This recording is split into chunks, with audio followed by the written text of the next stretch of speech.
La segunda viene de que debido a esa subducción, la cordillera, lo que hoy conocemos como cordillera de los Andes, que se ubica en esta zona, se ha levantado, ¿no? Por ese gran choque de las dos placas compresionales. La placa se ha levantado.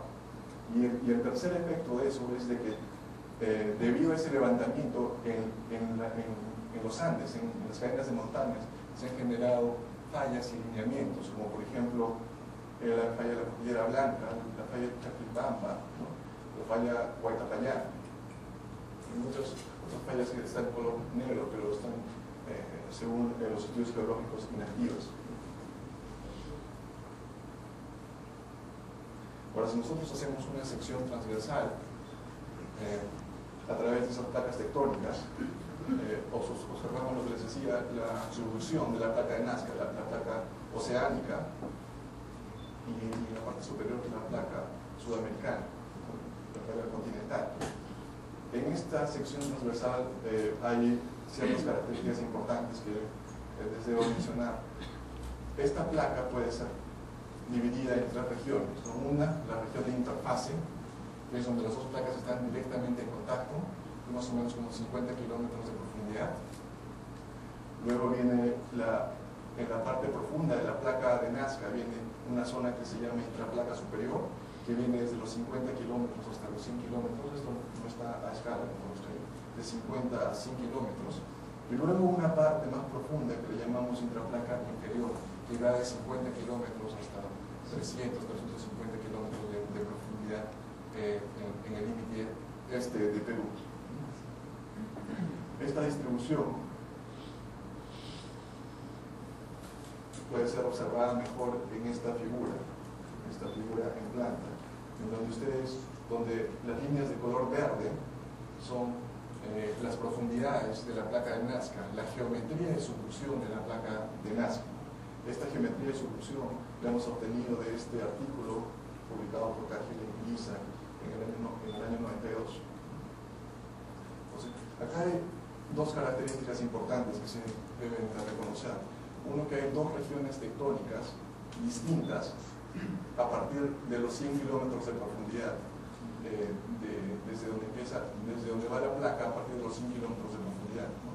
Una en la parte norte central del Perú, en donde la placa de Nazca es plana a partir de los 100 kilómetros, y otra en la zona sur, donde esa parte plana no está presente, ¿no? Entonces sigue con un cruzamiento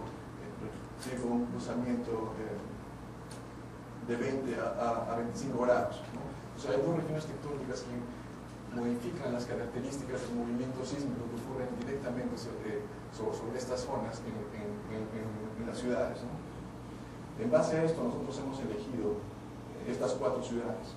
Uno en función de estas regiones tectónicas, como por ejemplo Lima y Arequipa están más o menos superiores a los 100 kilómetros, pero Huancayo y Puno, Huancayo está entre 100 y 125 kilómetros, mientras que Puno, la placa de subducción está más o menos entre los 200 a los 125. Entonces, estas ciudades las hemos elegido con el propósito de evaluar precisamente cuál es el efecto de estas dos regiones tectónicas en los movimientos sísmicos.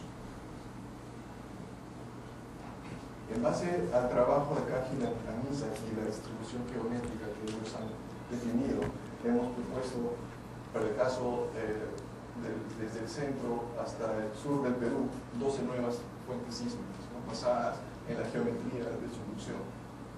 Esas fuentes, por ejemplo, para la zona de Lima, la S1, S5 y S9, la S1 representa la parte de interfase, los primeros 50 kilómetros de profundidad donde las dos placas están convergiendo una con otra.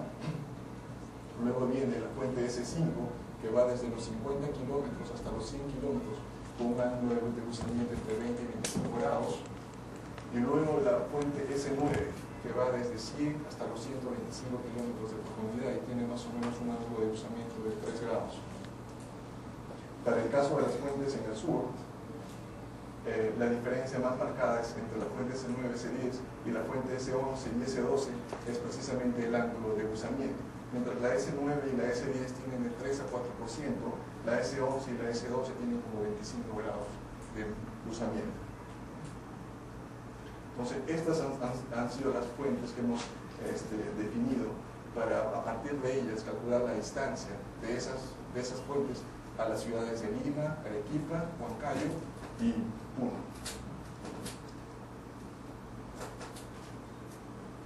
Si hacemos una sección transversal a través de Lima, podemos ver la fosa Perú-Chile, podemos ver la geometría de la fuente S1, que va desde 0 a 50 kilómetros. Luego viene la fuente S5, que representa la zona de intraplaca superior. Y finalmente, la fuente S9, que representa la fuente de intraplaca inferior. Por ejemplo, Lima, basado en este modelo sismotectónico, está a 80 kilómetros. La distancia más corta es 80 kilómetros. Si comparamos los espectros que hemos calculado con los espectros que da la norma sísmica, vemos que el espectro de la actual norma sísmica está representado por esta línea superior, gris. El espectro es de la actual norma de 2003. El espectro de la norma del 97 es de la línea discontinua. Es menor que la actual norma sísmica. El espectro que hemos calculado para la ciudad de Lima es muy similar a la actual norma que estamos utilizando, y esto da cierta validez al modelo probabilístico y al modelo sismotectónico que hemos utilizado para en nuestro análisis. Esto es debido a que la norma sísmica ha sido calibrada precisamente en base a la opinión de nuestros expertos sísmicos y en base a los registros sísmicos que han sido medidos en la ciudad de Lima. Nosotros probabilísticamente hemos tenido hemos podido capturar esos criterios que nuestros expertos sísmicos han tenido en generar la norma sísmica, y hemos podido cuantificar en forma numérica, ¿no? Todas las incertidumbres que ellos de repente habrían incluido en base a su experiencia, ha sido capturada probabilísticamente.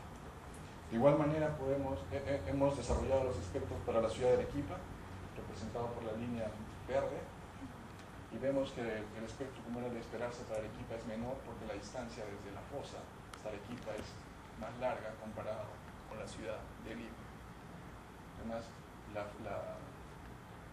forma de subducción es distinta. O sea, por lo tanto, era de esperarse que los espectros sean distintos.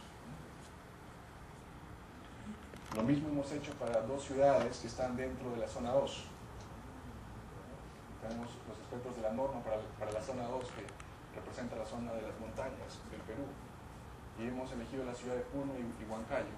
Y acá, pese a que más o menos ambas están a la misma distancia desde la fosa Perú-Chile, el espectro para la ciudad de Puno, que está representado por la línea azul, es mayor, y esto es debido precisamente al ángulo de subducción y al diferente modelo tectónico que existe en la zona sur del Perú con respecto a la zona central y norte.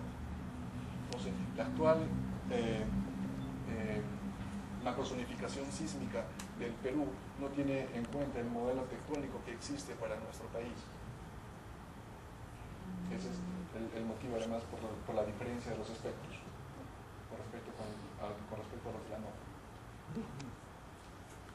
Finalmente les voy a mostrar la actual norma sísmica. Está basada en una macrozonificación. No cada zona sísmica posee una aceleración del terreno uniforme que se escala, ¿no? Así que escala de una forma ecuatorial constante para definir el espectro sísmico.